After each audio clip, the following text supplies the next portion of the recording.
Hey, what's up? We're live. I don't know what stream we're on. Let's see what happens here. I set everything up and went back and tried to edit something, and it lost the stream. So stupid. So now I'll have this innocuous stream hanging out there with nothing on it or nobody there. But it's the last Sunday of 2019. It's the last. Okay, it's working. Get everything loaded in there. So we just left Science Meets Guitars live stream. And that was kind of fun. We had a good time over there with this guy. If you don't know who Science Meet Guitar is, go check him out. This guy's like Mr. Shred. He's a shredder. But had a lot of fun over there. We hung around over there for a couple hours, man, just talking about everything. So what's everybody else up to today, man? At the end of the year, New Year's Eve. We're planning like a New Year's Eve hangout, maybe me and a couple old friends. And gonna try to get things worked out so that we can get more than one person, just not me streaming. It'll be me and some other people actually in the stream. Hope you don't mind. We're going to libate a little bit here. Happy New Year libation. So I went to Walmart today.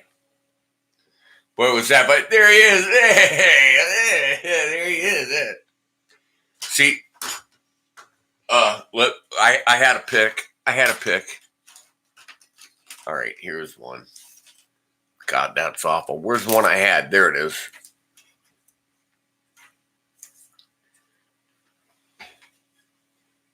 Guitar Meets Science. Go check him out.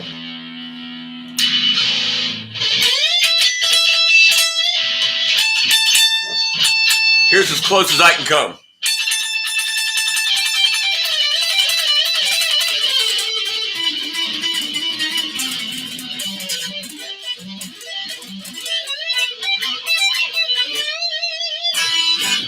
This guy just shreds all over the place.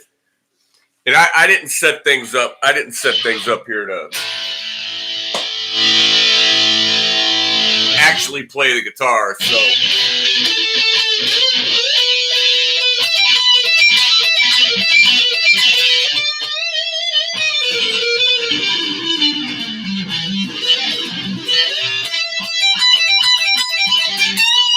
and I haven't touched the guitar all day.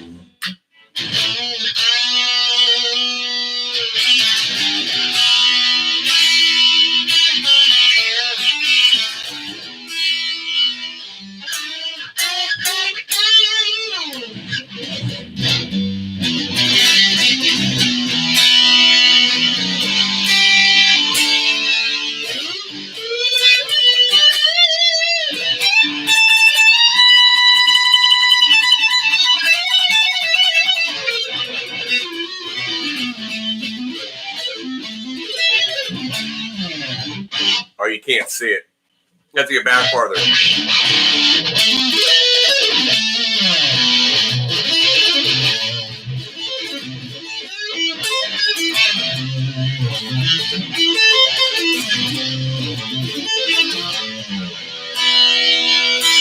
Yeah, I'm stiff. It'd take me at least a half an hour. A half an hour trying to play like that to even come anywhere close to it sounding like anything. But the stuff you do see, I can't even get my finger to do that anymore. I'd have to shake my whole wrist. It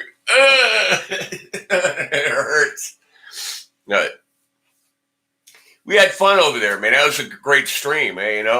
maybe on New Year's Eve, if you're hanging around, if I know a lot of people, their family and everything on New Year's Eve aren't looking at YouTube, but if I get that thing going on New Year's Eve and get something up where I can get a link out, we can get a couple people in. Maybe you jump in and be part of it. I hope you enjoyed your dinner. I'm having mine now.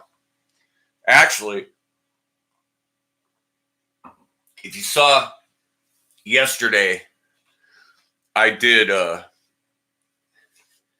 started watching this guy called Report of the Week. Hey, Electric Gypsy Blue, how you doing? How's it going out there in Chicago? You getting like the funky weather we're getting? It's warm but raining, and it really hasn't gotten cold yet. But anyway, I've been watching this guy called the Report of the Week, and he goes by Review Bruh. This guy has almost 2 million subscribers reviewing fast food. And I went on this binge watch. It's 65 degrees in Chicago. Can you believe that? It was almost 50 here today.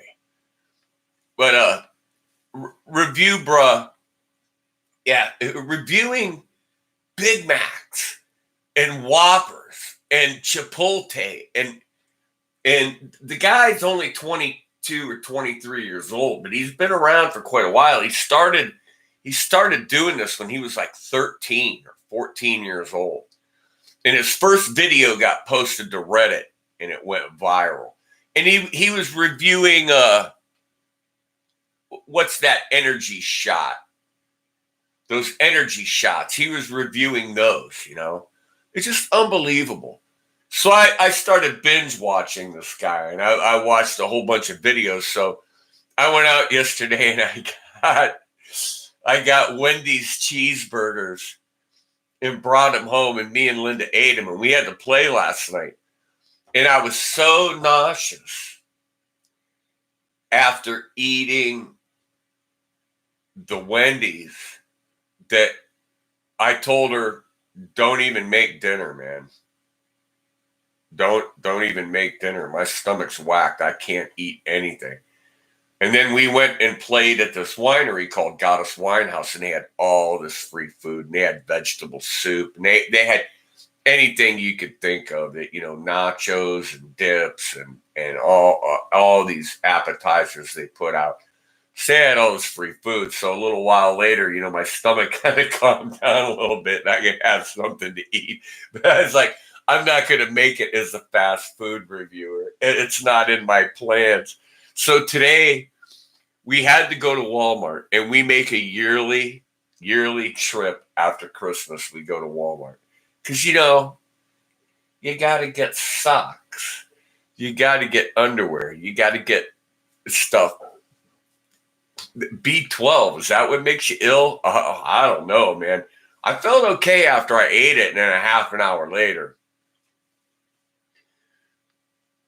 I used to like Long John Silver's. I probably couldn't tolerate it now because we don't eat that kind of food. And I'm not gonna lie. We'll hit McDonald's and get the dollar sandwich, like when you're in a pinch, when you haven't eaten and you're out and you're like, oh my God, I got to eat something. We'll go through McDonald's and get one of those dollar sandwiches or the sausage biscuit or whatever. And they were $1 for a while, and then they're not $1 anymore. And then coming back from Cleveland occasionally, we'll stop on the freeway exit to a Burger King, and they got 2 Whoppers for $6. And we'll get a Whopper and we'll come home and eat those. And that's about it. But today we went to Walmart and we stopped at this place called Max's Pizza Grill that used to be another big restaurant called Choices. And it was an Italian American seafood restaurant. And we used to play there. And they went under. And they struggled. And I know why they struggled, it just If your food's not good, it's not good. And so we went into this new place. It's only a few months old. It's only been open since like September. And we ordered, and I had a band card, and I corrected the name on the card to the new band name and wrote some information on the back and gave it to the server. And she took it to the owner, who came out, and he happens to be this guy from, I'm guessing he's from Sicily or Italy or Sicily. He could be Greek. I don't know. But, it's an Italian type restaurant. She ordered I got a gyro. Okay, that's Greek. And it had lamb. And if you order a gyro around here, there used to be a restaurant here that was run by Greek folk that had this wonderful lamb gyro with cucumber sauce, and they closed years ago. And you go to these places now, these like burrito joints and whatever, and they got a gyro, and they're chicken or steak. Well, these guys have this lamb gyro. And I ordered a gyro, and Linda ordered not a calzone, a stromboli. The stromboli was huge. It was like a half a pizza. It was gigantic. We had to bring it home, but it was really good. And this gyro had cucumber sauce and lamb, and it was like the real deal. The guy came out and talked to us, and we told him about the band and stuff. And for reasons I'm not going to bring up,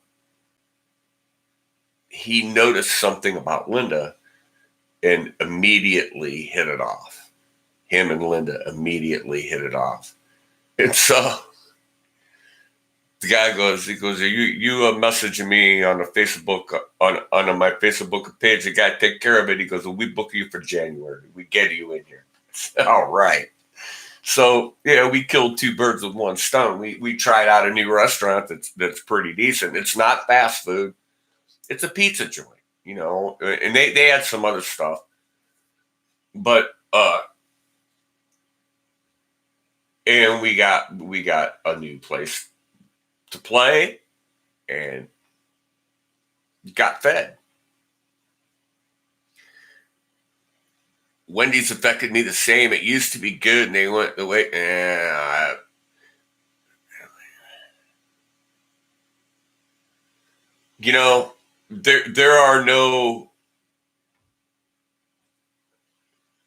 There are really very, very, very few, and I'm trying to really think of one. There's one that's been here for since the 30s or the 40s, called Lakeway, that is a family-owned restaurant. And it's been owned by the same family forever.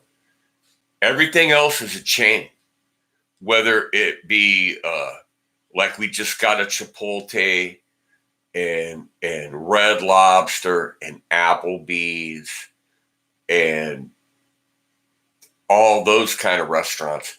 And there's only one who's a good friend of mine. He owns 3 restaurants in the same area of 5th Street.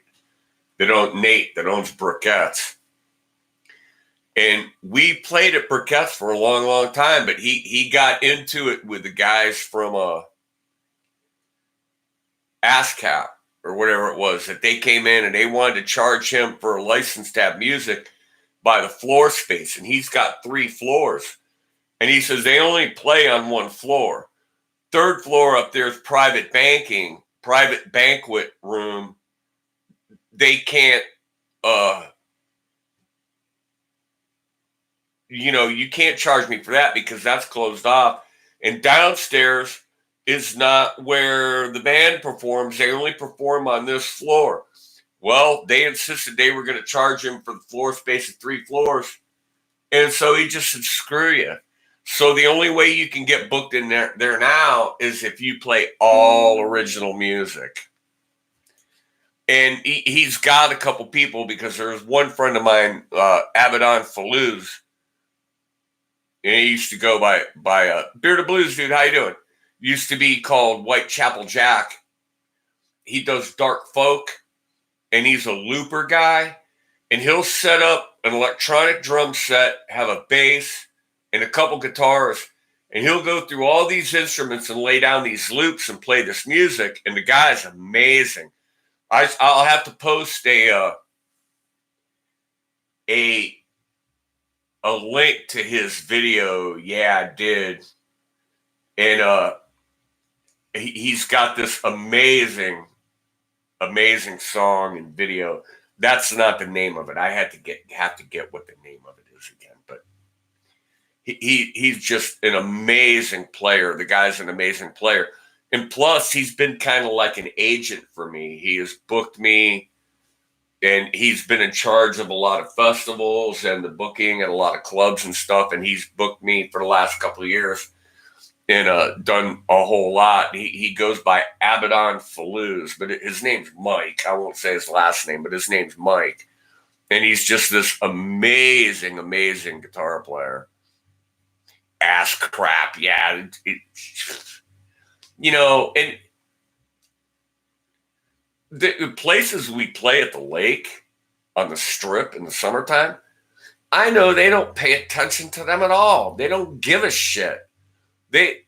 I know one lady, probably she threw him out of her bar. She said, "Get the hell out of here. I'll do what the hell I want." There isn't nothing they can do about it. They can't prove anything.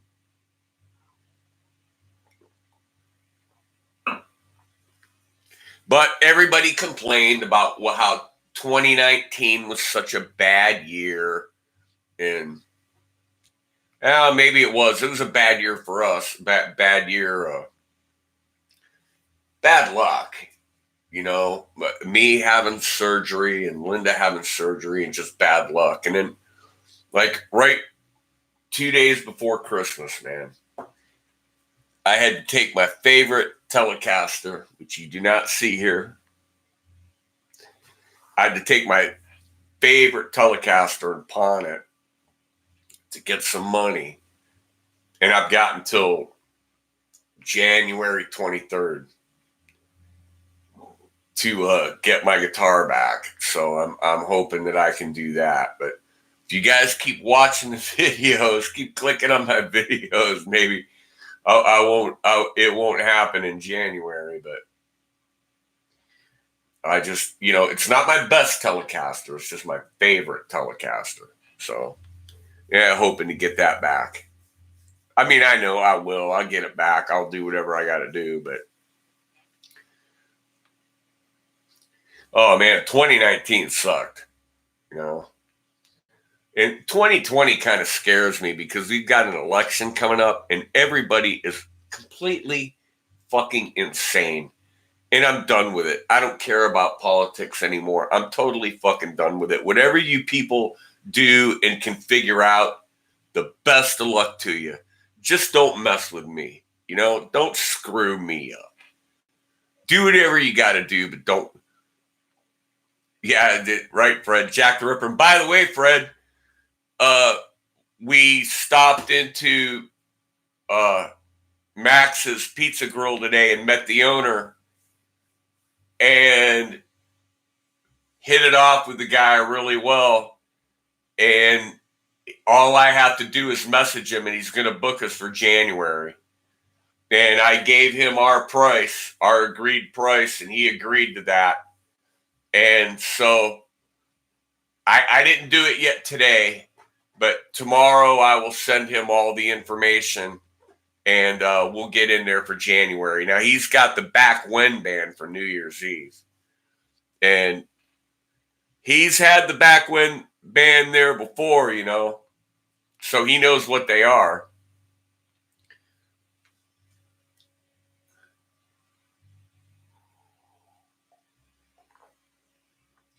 Yeah, because Whitechapel Jack Jack the Ripper did all his killing in that Whitechapel area. They never solved that. They never ever did solve it.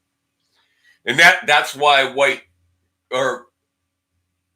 Abaddon, but he was Whitechapel, but he does what's called dark folk. He writes dark folk, but he is an amazing cover player also. He's absolutely amazing. Just caught Tin Pan Alley. Oh, Electric Gypsy Blue. I used to let me get the sound here. That's where I got that riff.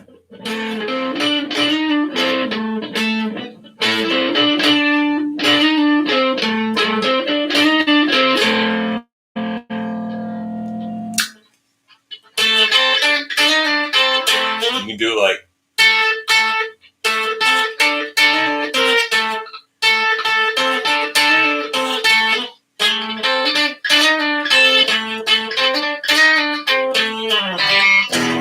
and you got a hybrid pick that with your finger.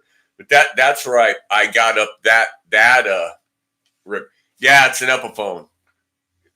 Epibone. And I've been told it's root beer. I've been told it's iced tea. I've been told a couple other things, but I'm kind of going with the root beer. Zip Fix told me it was called the root beer burst, and he knows his shit. He knows his shit. So I'm gonna go with the root beer burst. Yeah, you keep the octave note there. I didn't play it that well, but you noticed what I was doing. I use that lick a lot in blues playing, but Tin Pan Alley, pretty sure Tin Pan Alley is where I stole that lick from.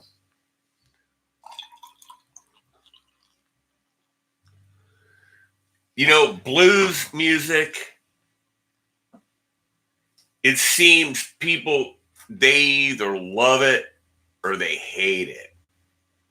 And there are some guys that just, they absolutely hate blues music. And it's oh yeah. And he actually does one with not Buddy Guy. He does a version with another guy that plays a white PVT 60. It's not Buddy Guy. Oh, who the hell is it? You know who it is.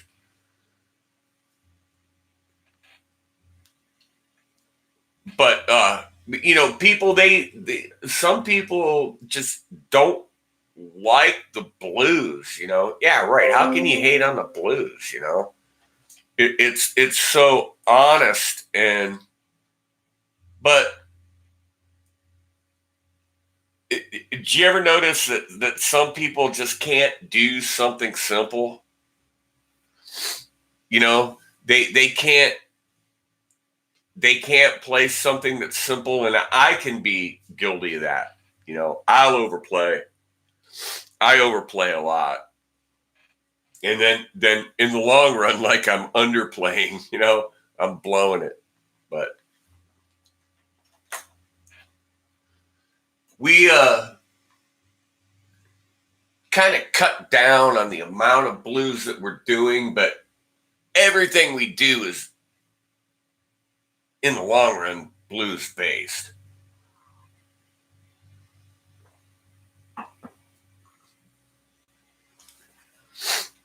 Yeah, the blues can go in any direction. I mean, any 3-chord rock really is blues based. You know, that's what Chuck Berry came out of. He's like blues based.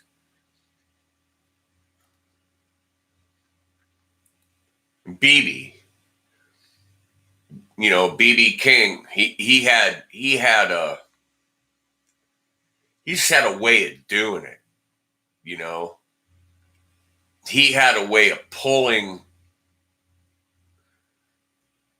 building up the tension and pulling the notes.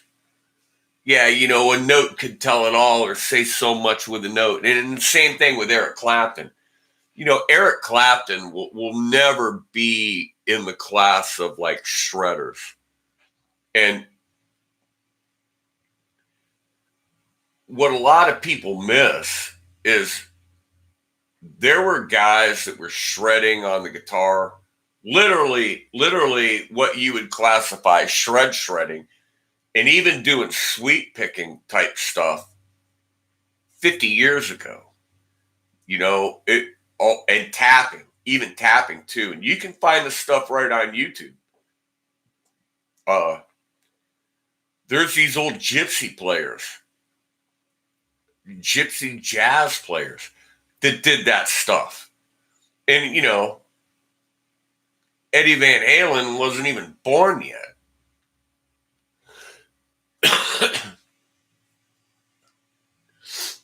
Even before Django. And I'm not certain. I don't know how old Eddie Van Halen is. I might be older. I'm 60. I think Eddie's like 62, maybe. Anybody know how old Eddie Van Halen is?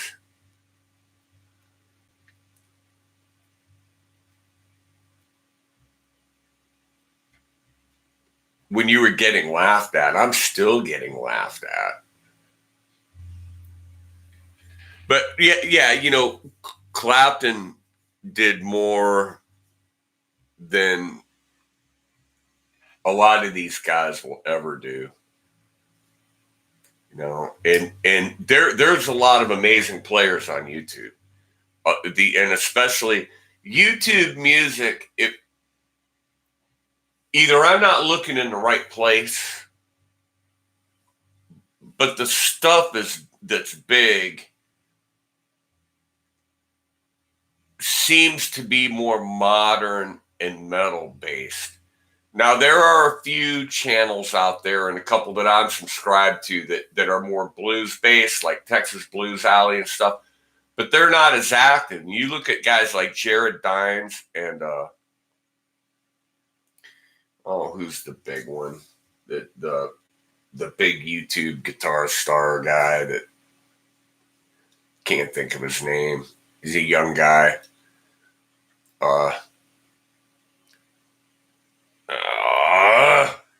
Rob Scallion. That. Thank you, Vincent. You saved my ass again. Rob Scallion. They're all. It's a stepped up genre, and they're going to the 7 strings and the 8 strings and this and that. And by the way, where's the envelope? I bet the envelope's sitting over there with a heat shrink in it. Thank you for that. Thank you very much.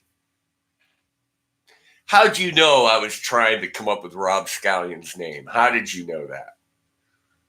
Because I'm subbed to him and I never watch the videos. When he posts a video, I never watch it. I do watch Jared Dines, though. I enjoy Jared.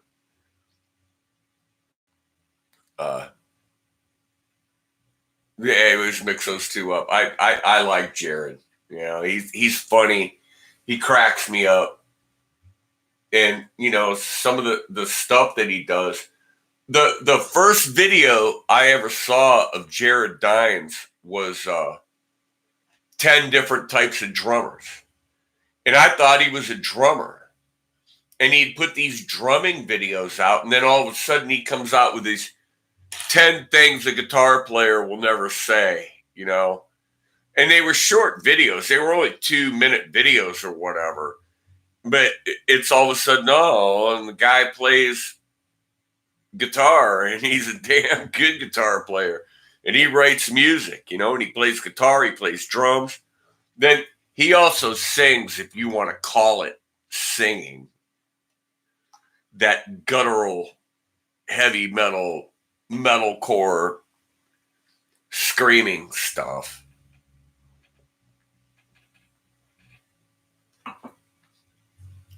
But I've got some more video. I posted a video this morning of me and Linda playing last night at Goddess Winehouse, and my friend Wags.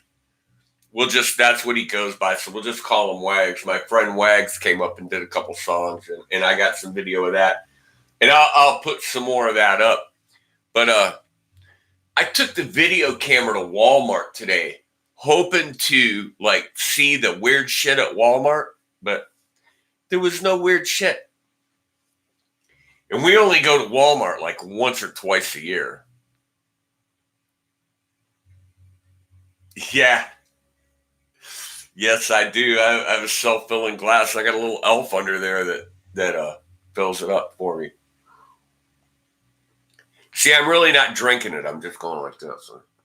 It, it's a prop. It's not even real. Wait an hour. Hey, Rocker Pat. I will never say I know how to play guitar because I don't know how. Okay, I'll go with that. That's funny. I gained 2 new subs today, and then I lost one. So like I'm +1, but it's been up over that for the month. So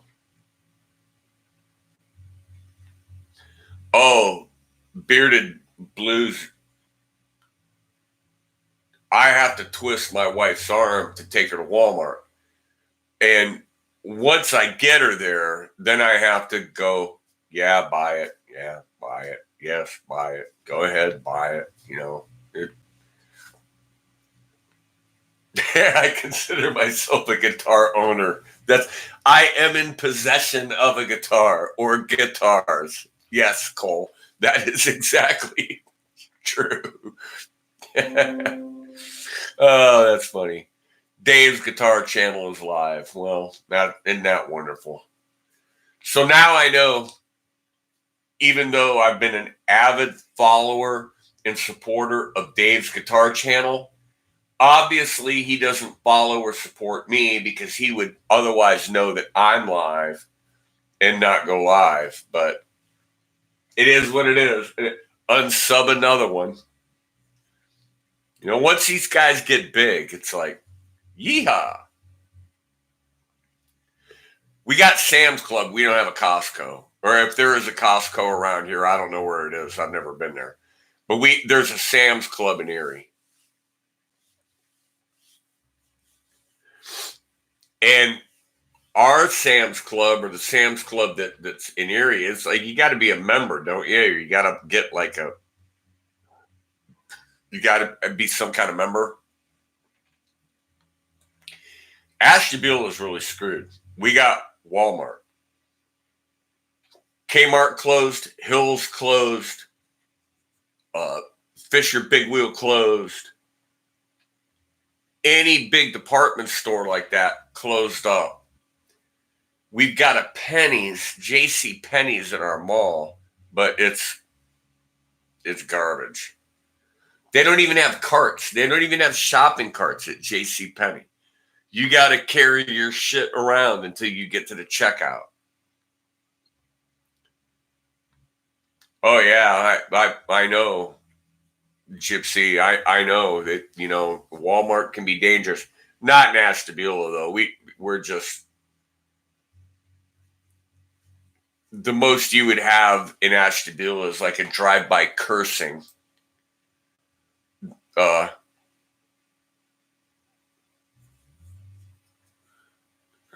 just know how to play some song guitar. Well, Rocker Pat, you're going in the wrong direction, because if you just know how to play some songs on guitar, that's what you want to do. Justin, Merry Christmas to you too. Happy New Year. Because the whole point of playing the guitar is being able to play songs, learning to play songs. That's what you're going to do. You're not going to go to a nightclub. And even though it's great to be able to shred and riff, and that's strive for that. But you're not going to go to a winery or a club or a bar and go up on stage and just shred and riff and improvise all night and keep people's attention. Usually, not saying it can't happen, but usually they want to hear songs, and they want to hear songs that they're familiar with. So if you learn songs, then you got it. You beat it. And Dave's Guitar Channel's live again. So maybe he did what I did and didn't fill out the right information on the stream, and then went, don't ever hit the back button when you're setting up a live stream, because you'll lose it. Then you got to start all over. Well, singing helps, but I mean, you can get away with being just a guitar player. I've gone to see guys that were strictly instrumentalists that just, they play. They don't really sing. They just play. That's all they do.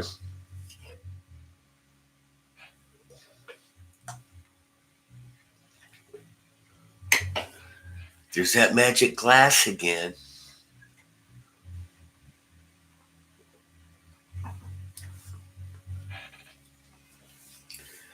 But the first thing I did was, when I was a little kid, I sang all the time. And then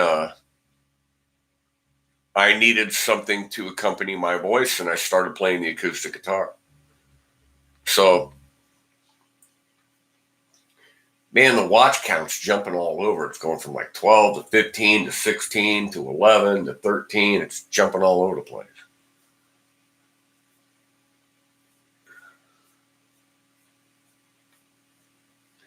Well, I was guitar meets science. I'll tell you how it was with me. I'm 60. When I was about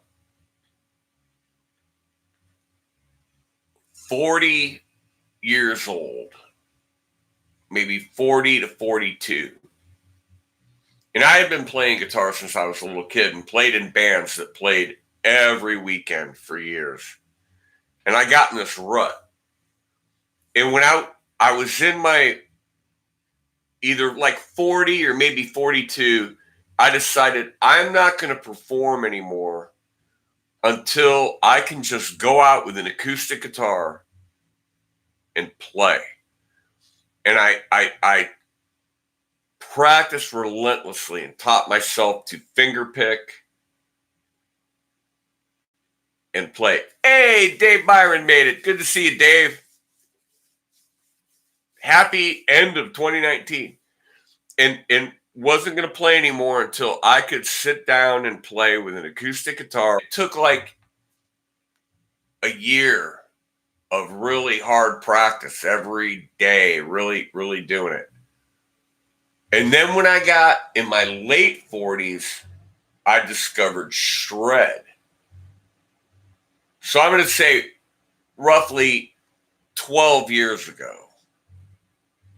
Okay, so I was 48, 47, 48, and started to learn to sweep pick and speed pick and applying that to my playing. And you can find a few videos on my channel that go way back to like 2007, 2008, back in those times where I was doing that. And then in 2011, I was working in a factory and my wife retired. And she decided that she was going to learn how to play the bass. And you're talking about a woman in her early 50s. While I was at work, she started giving herself bass lessons from YouTube and books. And I was also working in a music store, and she did take bass lessons from one friend of mine who was a music teacher at the music store. She did that for about 6 months. And while I was at work, she taught herself how to play the bass guitar. So then I kind of got away from the shredding thing and the solo thing and started putting songs together with her, which kind of was a whole different deal. I could still play the way I wanted to play. It didn't matter. But, it changed things up a little bit because now I'm trying to put songs together with another musician and teaching her at the same time. So then we put a band together and we started playing out. Before I know it, we're playing like 5-6 nights a week, sometimes twice a day, 3 and 4 hour shows, 2 in a day, and literally beat ourselves down. And all of a sudden, I woke up one day and I had this pain in my legs and my feet. And then it went to my arm and my shoulder, and then my hands started to get numb. And come to find out, there was a problem. And I lost the ability almost completely to finger pick. The fingers just don't do it. I have to use a flat pick. I have to pick. I can still do this a little bit, but I don't need to. I can do what we do. The answer to the question for me was I hired another guitar player. But the thing is, he's even older than me and he has the same problem. But he can pick up the slack,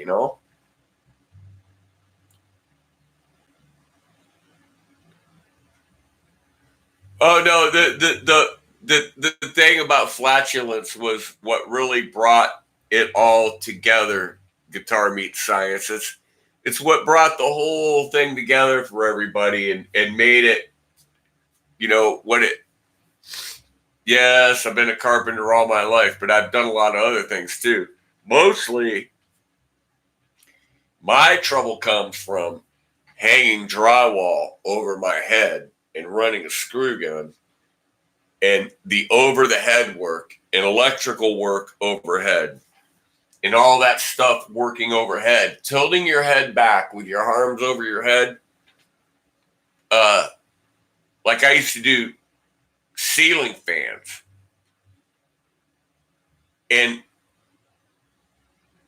every time you did a ceiling, you drywalled the ceiling, they'd want a new ceiling fan. I had to buy screwdrivers this long so that I didn't have to reach up so far to reach everything. I could keep my hand here and just get one hand up there. Because I get my hands up there and I'd have to drop them. I couldn't keep them up there anymore. And, arthritis gets us all. And I don't know if you'll be able to see it. This is going to look stupid. There's a scar, if you can see it. Nah, you couldn't see it. You couldn't see the scar. But what they did, they went through here and they moved my trachea and voice box out of the way and took a piece of bone out, then sewed that up, then flipped me over and cut through the back, and they cut through 3 vertebrae. They cut through 3 of them and cracked them open and put metal in there with screws and clips to open up the spinal cord, because there was a disc right here that had slipped in and was putting pressure on my spinal cord, which was causing all the problem. So I just went to the doctor the other day, last week, and he asked me, how I was feeling and everything. I said, I'm no worse, but I'm no better. He goes, well, he said, you've got another year yet before you would even really notice an improvement. And, nothing's moved, nothing's slipped, none of the screws have backed out and fallen down into your leg or nothing. Everything's where I put it. He said, but it takes, what happened is my spinal column was so constricted that there was no spinal fluid left in there insulating my spinal cord. And he said it takes time for that to build back up. So he said I would, I felt okay over the summer. I was actually really optimistic I was doing better. And then he told me, he goes, cold weather hits around, Thanksgiving time, you're going to wonder what the hell happened. And he was right, because as soon as it cooled off a little bit, I felt it.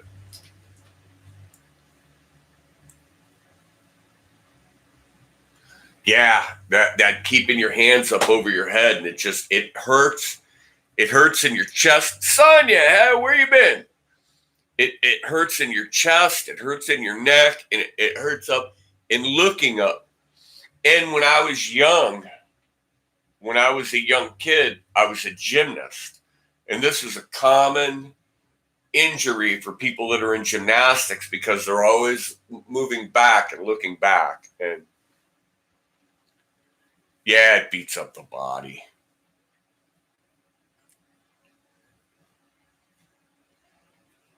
Yeah, any kind of construction, and I've got literally a whole construction company sitting out there in the garage, and I've gotten rid of some of the big shit like the jackhammer and concrete saw. I don't have any of that shit anymore because I'm never going to use it again, so I sold it. But I've still got everything else. I've got all my saws and hammer drills, and I still got all the shit. And I was a hand tool freak. I collected hand tools. So, like, I've got a bag of hammers that you wouldn't believe. And along with that bag of hammers, I got a bag of Band-Aids that go right along with it. And I was in tool and die. I was a mold finisher for 5 years. And that was constant sanding and polishing with a thing called a chinkus pushed into the palm of your hand like this with sandpaper wrapped around it, sanding steel, and it push into the palm. And I have this argument with my regular doctor all the time about carpal tunnel, and he goes, "No, it's not carpal tunnel. It's arthritis, degenerative disc disease." And I really think he's wrong because now I've got the surgeon's evidence of this, that he might be able to do something about carpal tunnel. And I was a roofer for years, and swinging a hammer and using a roofing nailer and just this constant it'd be and that thing, sometimes somebody'd step on the hose and you'd go to slam that coil nailer down and somebody be on your hose and it'd be like trying to rip your arm off. Be like, what the fuck are you doing? Someone's got to do the work. Yeah, we're all hoping for a good 2020, Sonya.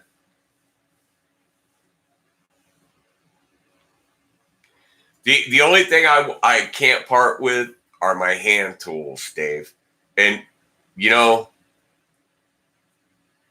it's literally an overkill situation.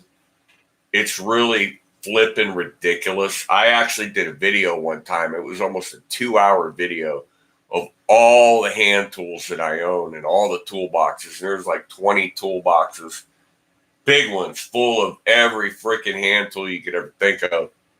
And, that was another shitty video that I just ended up taking down. But Guitar Meets Science. Well, hey, you stopped in. We had a good time. I'd fart one out for you right now if I could, but I can't. Do you watch that video, Sonya? Boy, you're a glutton for punishment.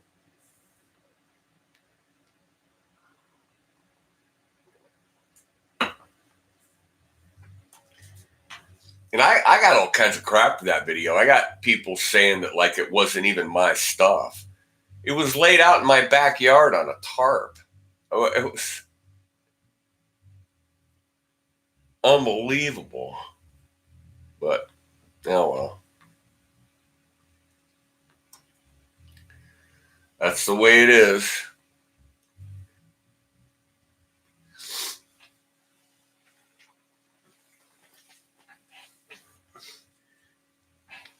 Hey, Tim, what's up?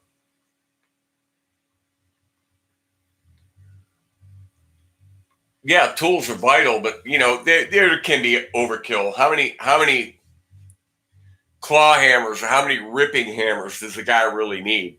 You never have too many. It's just like guitars, right? One more. How many does a guy need? He needs one more.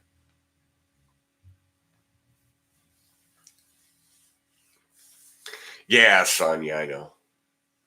There's this young fella next door here that bought the house next door to me out of like foreclosure, and he's redoing it. And I'll go over there and see what he's doing, and I'll go, mm-hmm. And I'll come back and I'll go in my garage and I'll grab a tool. You know, he didn't know what a pair of carpenter's nippers were for pulling a nail. He was trying to pull nails with a pair of pliers, and just weird shit like that. You know, not knowing how to use a good flat bar and or a cat's paw. You know, he's trying to pull nails out with a pair of pliers. And I'd go get these tools and take them over to him and go, here, watch this, you know, and he'd go, wow. And I go, here, use it. When you're done, bring it back.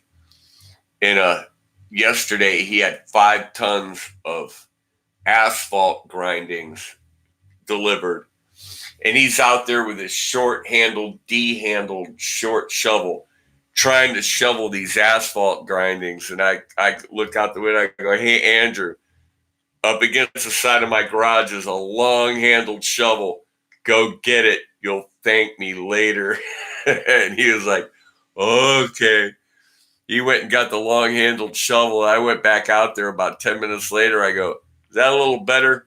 He goes, oh, my God, man, unbelievable. I said, yeah, that little short-handled D shovel there you got, that isn't anything good for much but planting flowers.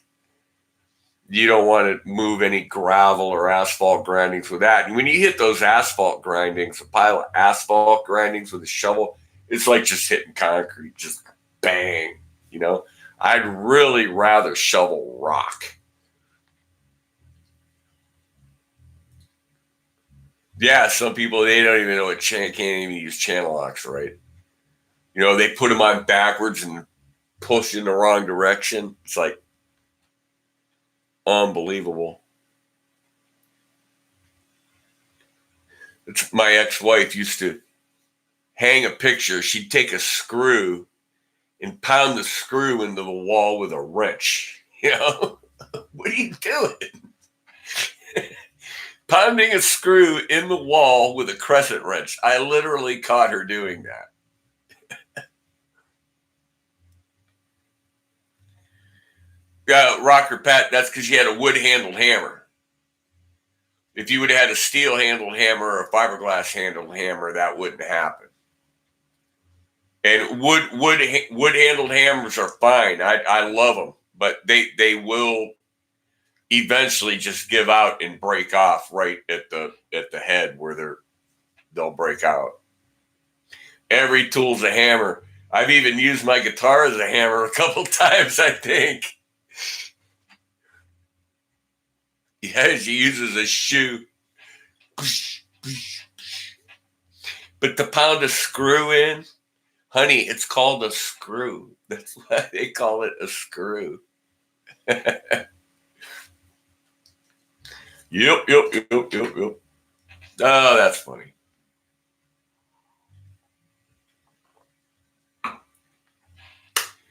What's everybody's plan for 2020, huh?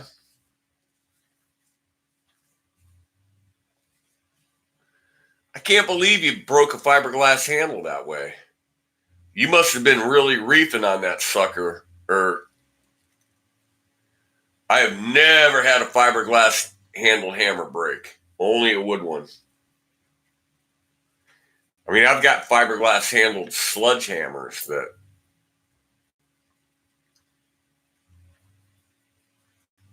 But my main number one hammer is an East Wing steel shank hammer. That's my number one now. It has been for years.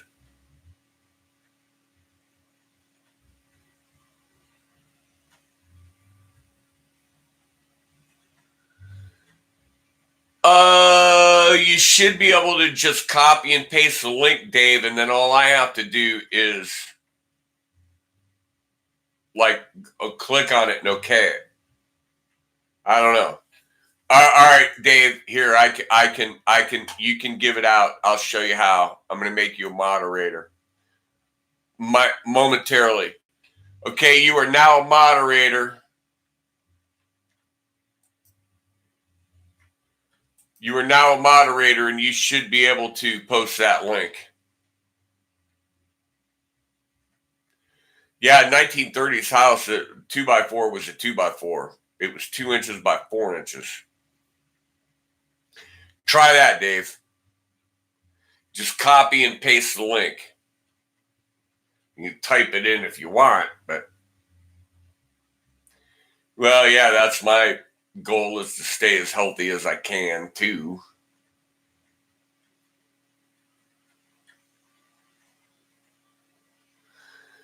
Uh, 2020, I'm going to set things up so that I can get a decent guitar sound in a live stream, because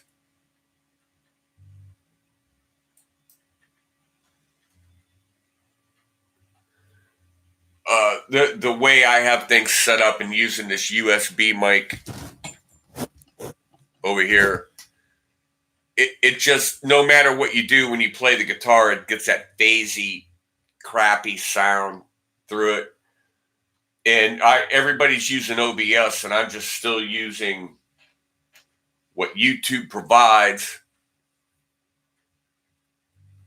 Oh, well, you're on your phone, Dave. Yeah, you might, I don't know where you're at. If you're at home, you might want to jump on your computer, but you can always post it in the comments later. You can always post it in the comments later. Or just do a live stream, in the next day or two, telling people about it. But everybody go out, check Rockin' Dave Byron's channel, and check out his new website.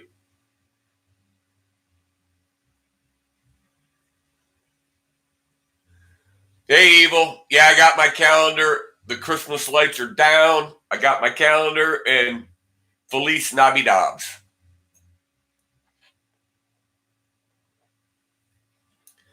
Feliz Navidad.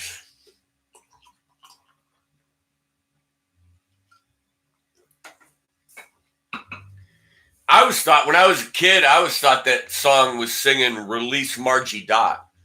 Release Margie Dot. And I didn't know who Margie Dot was, but she had to do something really bad for them to, she needed released.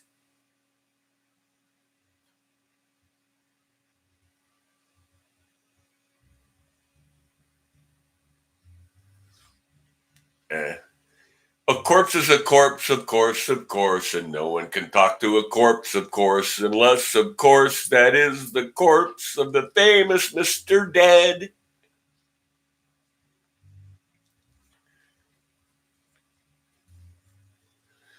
Rocker Pat, yeah, that Monte Carlo just looks so much like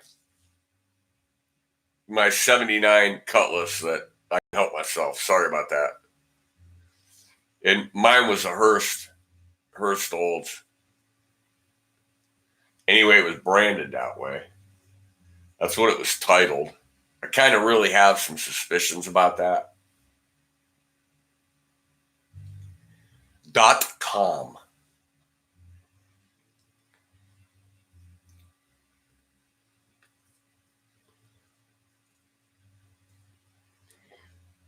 I don't think you guys can hear it, man. My wife's sitting there on the bass going, do do do do do do do do do do do do do do do. Jose was an amazing flamenco and classical guitar player. If you go look up some of the old stuff, there's even videos of him on YouTube where he was really young and he had his service dog, his seeing eye dog, by his stool when he was playing. And he does like Flight of the Bumblebee and stuff. He was amazing.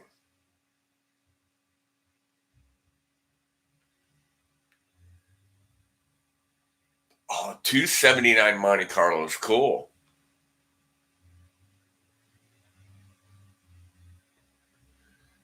I dug Monte Carlos. I like Monte Carlos. I mean, I ended up with a Cutlass, but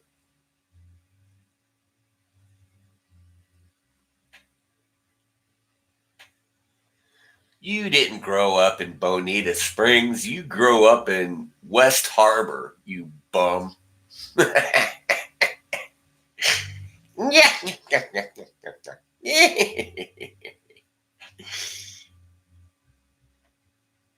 Half and half.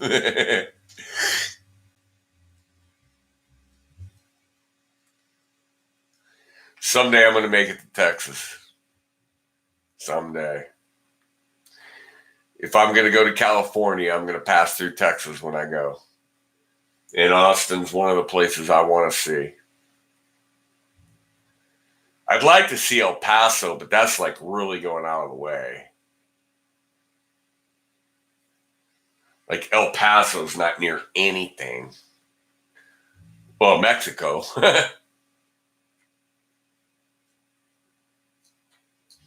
But Linda's son is in San Diego. San Diego.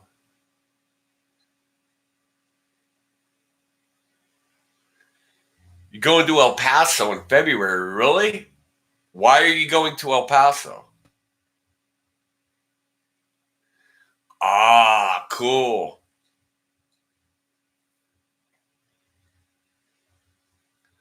Oh, 54 Bel Air. Holy shit.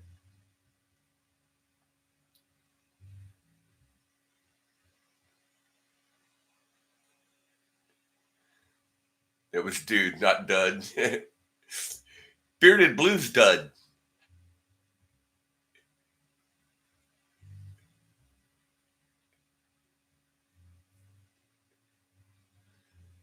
Oh, Pat's in Houston.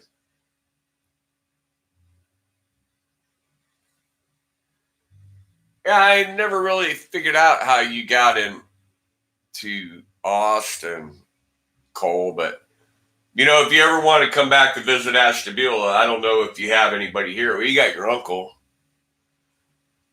If you ever wanted to come back here, you could always, you're more than welcome to stay at my house. And you could also probably stay at George or Tyler's house. Either Todd's out in like Oklahoma or Nebraska or some fucked up place.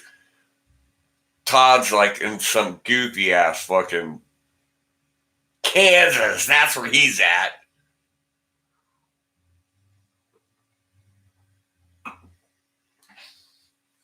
'99. Well, you've been there a while.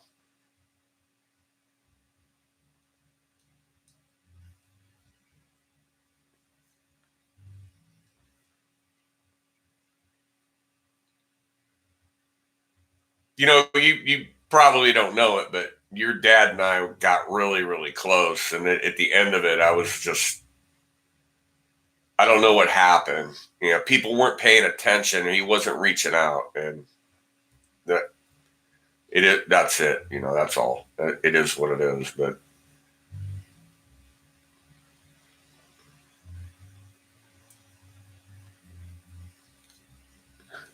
the same thing with George, Me and George had a long, long, long, long, long talk and just, it's not how it should have ended. But anyway,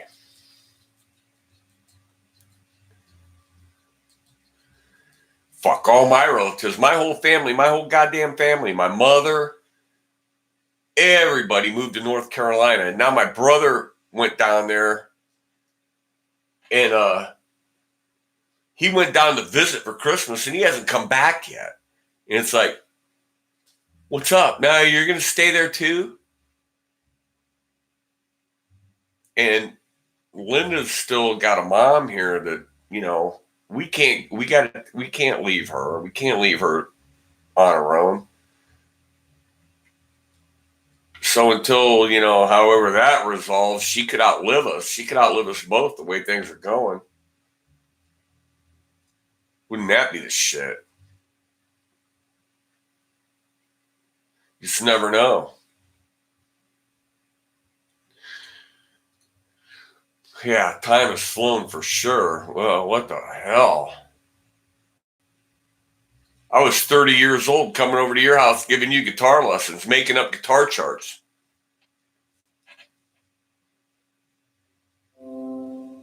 Because Jeff wanted me to.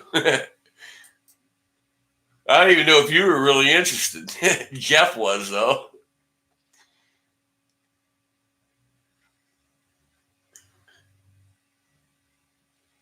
Much better than the NAMM show demos, the Wendy's demo. That, you know what? I was talking about that earlier. I've been watching that guy Report of the Week, Review Bruh, and I got inspired, and I thought I'd do that little thing, something a little bit different on the channel, and thought it'd be funny, and then I got a stomach ache.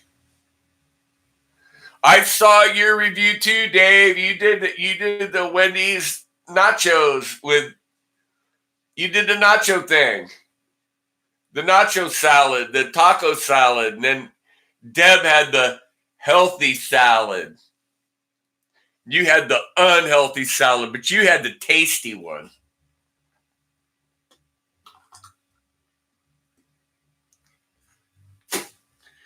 I don't know, Cole. I'm not going to say that it's getting any worse. Things are they're different. We don't have what you might remember, and even what the good points were of this town aren't here anymore. But there's other things. There's other things now that have taken its place, and other people.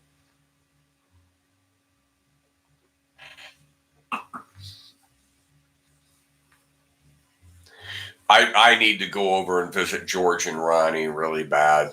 Now I run into Tyler all the time. We'll be playing out, and I'll see Tyler out there. I after he got divorced, it's been 5-6 years or whatever. Tyler got divorced. I never see him with a woman. He's always by himself. Plenty of TP.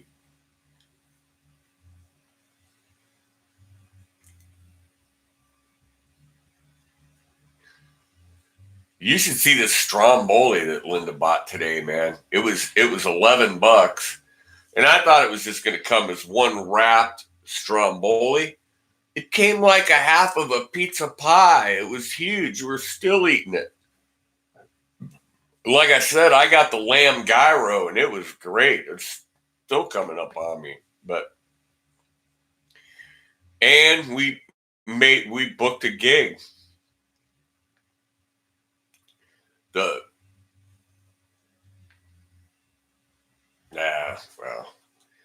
I'm just going to say that there's something about my wife that the owner of this club went, my uncle, he got it the same thing. I don't get it discouraged. And it was just like, all right, we're in. He just connected with her like it's his little sister. And it was like, okay, we're good. We're golden.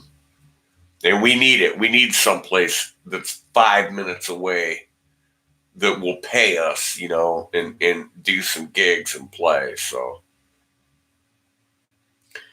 hey, Ron Limber, how's the weather in Defiance, buddy? Miss Stephanie, I just met you. I just subbed you. You guys go check out Miss Stephanie. Click on the 3 dots to the right. Click on her thing. Go check out her original.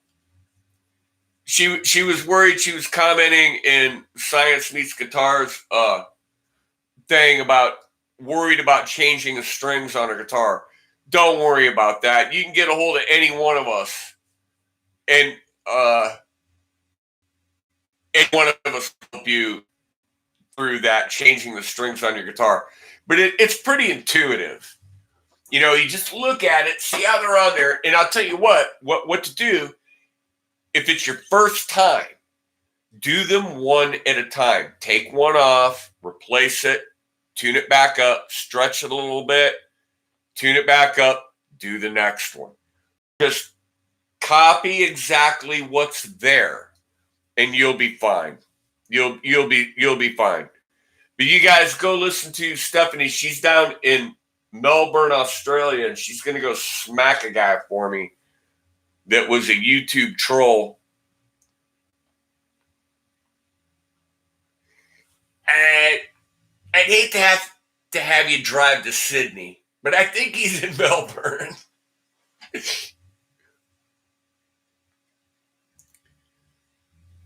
I checked out a couple of videos on her channel, and they were good. And that's what this is about. It's not going to look at some guy with 10 million fucking subscribers on it. Screw those people.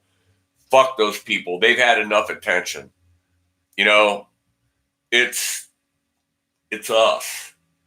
You are the people that are looking at my videos. So that's the deal right there. And I'll tell you what, he's still trolling. Whatever. Who cares? He doesn't do anything to me. It was Sam Mokukala. He calls himself Spanker. I used to come home. We'd come home from gigs, and there'd be a hangout invite. And he had a thing for Linda. Then he started making channels trolling Linda. But this guy had a thing for Linda. Where's Linda? Where's Linda? Can I talk to Linda? Where's Linda? Where's Linda? And I was like, yeah, sure. You're a world away. There's no danger. And she would be like, no.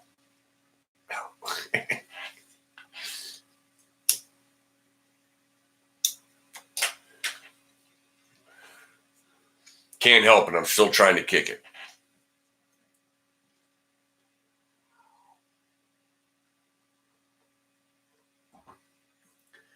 It's not that, Dave. I don't care about that. It's when you've got 250,000 subs or 150,000 subs. And the first words out of your mouth is, there's a link to my Teespring, my merch store, my PayPal, my personal checking account, and a direct line up my ass in the description. Screw you. I don't have a problem with people making money or capitalism, but it just, after a while, it gets to be obvious. And they're not offering you anything new. It's the same thing over and over and over and over. How many times can a guy set up a Stratocaster before you get bored or before it becomes irrelevant? How many times can a guy get a free glary guitar sent to him and make a video about it before it becomes fucking irrelevant? And you're wasting my time. I need something to challenge my mind. I need something to make me think. And I will sit and watch the worst band in the world playing their first gig, and I'll enjoy that before I'll watch one of these MFers sell their garbage on,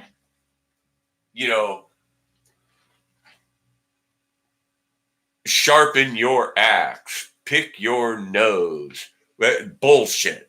And I could care less. And these people that are gearheads, they're never going to buy all this gear. And they're never going to have all the gear that these guys doing these videos have sent to them and are getting free because they've got the YouTube exposure. And I got to tell you, it doesn't matter how big you are on YouTube. At any minute, it can all go bang. It can die. And one of my favorite things is to go see a band playing their first gig. And it's not to watch them suffer or struggle. And, usually it is. It's a clusterfuck. It's a struggle. It's a but to go see a young band or even old people, whatever, go play like their first gig or one of their first gigs when they're first starting out, to see how they're doing it, how they're approaching it, and how you can go, hey man, you know, I've done this a couple times. Why don't you try this? Hey Janice, how you doing? Why don't you try this? Why don't you do this?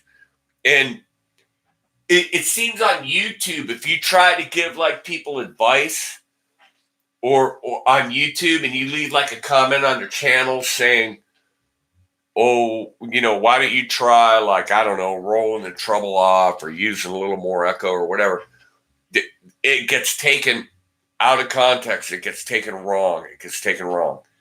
But if you go watch a brand new band, especially young kids that are in their teens, late teens, 20s or whatever, got their first band together, and you go watch that and you think back to when that was you, that I love that. And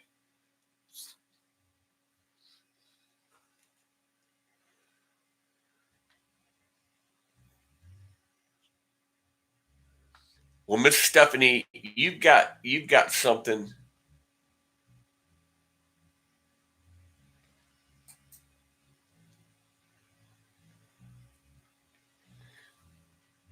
Spartan Warrior, I had to okay your comment. I don't know what made it not just come up automatically. Borat looking nigga. Yeah, that was.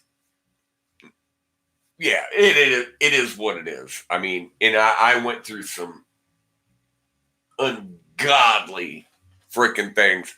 And they tried to chase me off YouTube. Literally, they tried to chase me off YouTube, and yeah.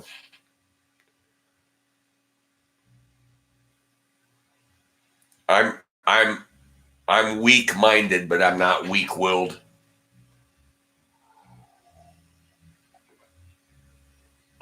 Oh, I bet he is. I can imagine that he is. But anyway, watching that young band play their first gig, and everything from them setting up the equipment and the equipment that they're using. There are a couple musicians. There's one musician around here in particular that he's an arrogant little fucker, and he posts on Facebook all the time about how great he is and how good he's doing. I gave him his PA. The PA that he's playing through, I gave to him. Okay, he didn't have to buy it. I gave it to him. I gave him a bass amp last summer. I sold him another PV speaker for like half of what he would have had to pay for it to go buy it new. I sold it to him and gave him a bass amp. I've done so many things for this guy, and he's come a long way because he's playing 4 or 5 times a week, and he's starting to charge a lot of money to the point where I'm having people tell me, I'm not going to book Lyle. He wants too much money. He's asking for too much money, and it's like, well, it is what it is. There are places that are going to give him that money. So if you won't give it to him, another place will. So it doesn't matter. It's a wash. If this is one place that he's not going to play anymore. But, I watched this guy come up and did things for him. And, I like seeing that and see these people come up.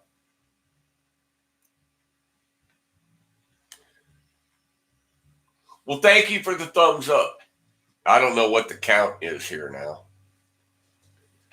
I'm sure someone gave it a thumbs down by now.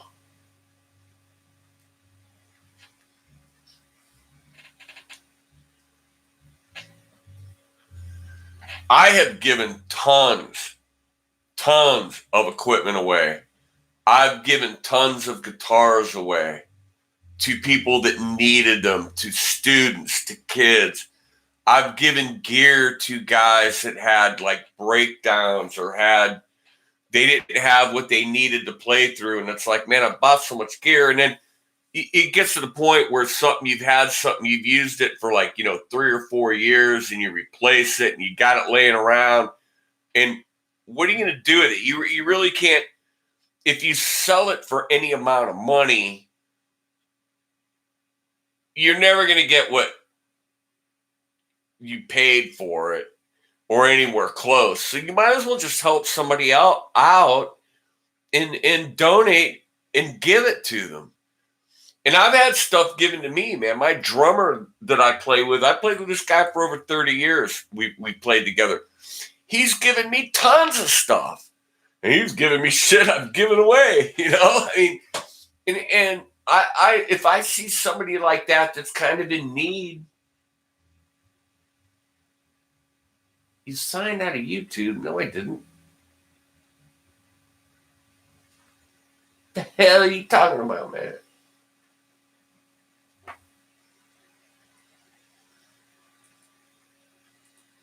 That's on my other computer. I've got another old band channel on. There we go. Okay.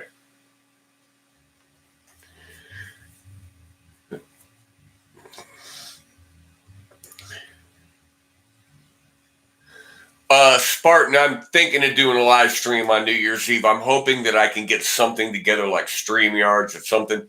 Maybe Google Hangouts is still working, but I'd like to get the link out to get a couple other people in.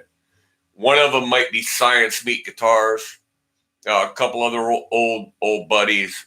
Maybe Dave. Maybe Rockin' Dave Byron would be interested if he's not playing. I have not played New Year's Eve in the last 3 years because people won't pay. They want you to come in. They want you to spend your New Year's Eve. They want you to spend your New Year's Eve loading in gear, playing, and then loading out for the same thing you would do for like a Saturday night in the middle of April.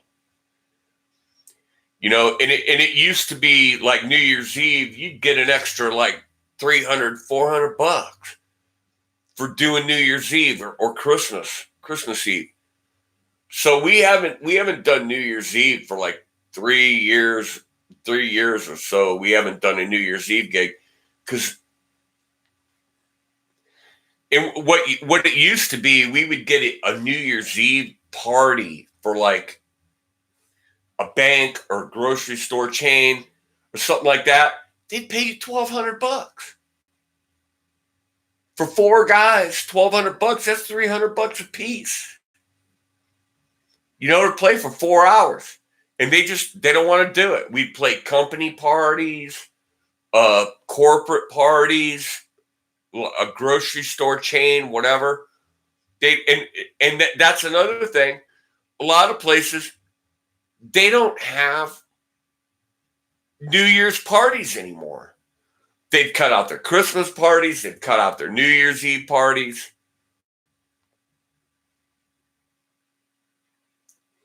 It used to be the night before. Is it Easter? I think it's Easter. Was a huge night because all the kids were coming home from school for that spring break. and like the bars would go crazy. And you'd have a big night. Now, no matter. Doesn't matter, man. Easter time rolls around, gig-wise, it's just another night. And here, I'm talking about here. It used to be the clubs or the bars, they planned on those being big nights. They planned on New Year's being a big night, the night before Easter, the night before Thanksgiving. They planned on all these nights being these big, big nights because, kids were coming home from college and they were going out and it doesn't happen anymore. Oh, if you were used to getting $400 a night, on New Year's you got 12 or 1,500. I remember one year in a 4-piece band playing $1,500 for New Year's Eve for 3 hours. For 3 fucking hours. I was like, oh my God, this is what it's like. This is how it should be all the time. Yeah, you can't have parties anymore. And just the price of doing everything has just gone up so much that it's ridiculous. People stay home to party, whatever.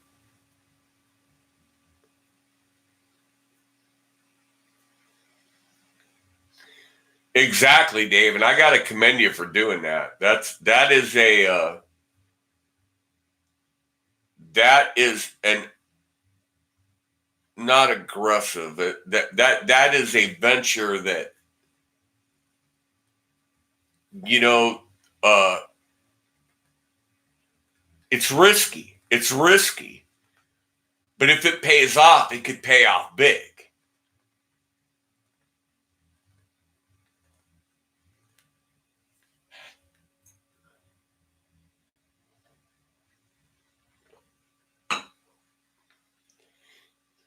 I hate to admit this, Dave, but back in the day,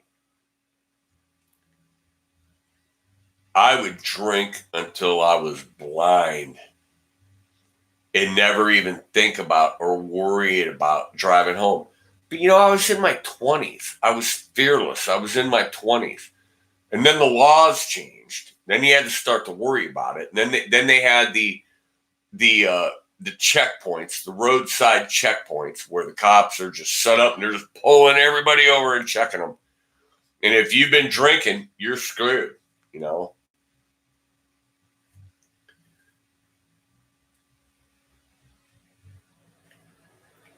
And back in the 80s, early 80s, right up when the 90s is when things started. And we still had some good success in the 90s because we still had a lot of bars and clubs that we could play at. So the 90s went pretty good. And then when it got around to the late 90s, 97, 98, 99, things started getting tougher and tougher and tougher. Then, like 2000, the whole thing changed. Everybody was hiring DJs. And then the wineries were born. And you had to come up with a whole new approach because the wineries wanted light, acoustic, background music. And we were playing in rock bands.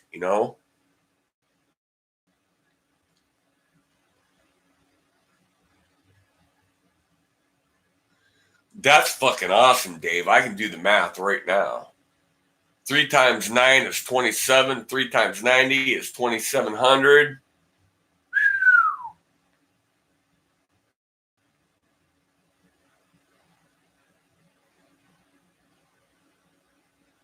30 times 90 is 2,700.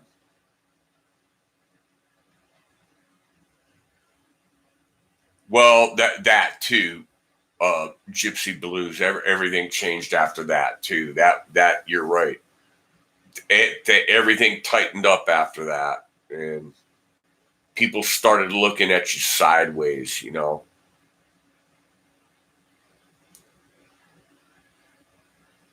But I got lucky. No big killing or anything, but the fact that Linda and I, her in her 60s and me in I'm 60 now, but in my late 50s, to be able to spend the last 7 years supporting ourselves, playing music in a band, along with other things that we have done. We've been extremely lucky, and I would have never expected or guessed that would happen. You know, I couldn't have guessed it in a million years. And all right, it's been an hour and a half. I don't like to make these things too long.